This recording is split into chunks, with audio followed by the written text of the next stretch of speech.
Hi guys, Alight ಮೋಷನಲ್ಲಿ ಯಾವ ಥರ rating ಮಾಡೋದು ಅಂತ ನಾನು ವೀಡಿಯೋದಲ್ಲಿ ತಿಳಿಸ್ಕೊಟ್ಟಿದ್ದೀನಿ ಸುಮಾರು ಸಲ. ಬಟ್ ಈ ವಿಡಿಯೋದಲ್ಲಿ ಹೇಳ್ಕೊಡಲ್ಲ. ಜಸ್ಟ್ ನಾನು ಡಿಸ್ಕ್ರಿಪ್ಷನ್ ಲಿಂಕ್ ಹಾಕಿರ್ತೀನಿ.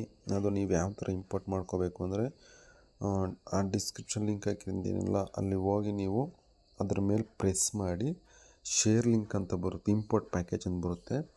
ಅದನ್ನು ಪ್ರೆಸ್ ಮಾಡಾದ್ಮೇಲೆ ಶೇರ್ ಲಿಂಕ್ ಅಂತ ಬರುತ್ತೆ. ನಿಮ್ಮ ವಾಟ್ಸಪ್ಪಲ್ಲಿ ಯಾರಿಗಾದ್ರು ಶೇರ್ ಮಾಡಿ ಅಲ್ಲೋಗಿ ಇಂಪೋರ್ಟ್ ಮಾಡ್ಕೊಳ್ಳಿ. ನಿಮ್ಮ ಡೈರೆಕ್ಟ್ ಅಲೈಟ್ ಮೋಷನ್ಗೆ ಹೋಗುತ್ತೆ. ಇನ್ನೂ ನನ್ನ ಚಾನಲ್ಗೆ ಯಾರ್ಯಾರು ಸಬ್ಸ್ಕ್ರೈಬ್ ಆಗಿಲ್ಲ, ಪ್ಲೀಸ್ ಸಬ್ಸ್ಕ್ರೈಬ್ ಆಗಿ ವೈಸ್. ಹಾಗೆ ಲೈಕ್ ಮಾಡಿ, ಶೇರ್ ಮಾಡಿ, ಕಮೆಂಟ್ ಮಾಡಿ, ಆದಷ್ಟು ಸಪೋರ್ಟ್ ಮಾಡಿ. ನಿಮಗೆ ಇದೇ ಥರ ವೀಡಿಯೋಸ್ ಬೇಕು ಅಂದರೆ ನಾನು ಚಾನಲ್ಗೆ ಸಬ್ಸ್ಕ್ರೈಬ್ ಮಾಡ್ಕೊಳ್ಳಿ. ನಿಮಗೆ ನೋಟಿಫಿಕೇಷನ್ ಮುಖಾಂತರ ಬಂದೇ ಬರುತ್ತೆ ಅಂತ ಹೇಳ್ತಾ ನಾನು ನೆಕ್ಸ್ಟ್ ವಿಡಿಯೋದಲ್ಲಿ ಸಿಗ್ತೀನಿ ಗೈಸ್. ಬಾಯ್.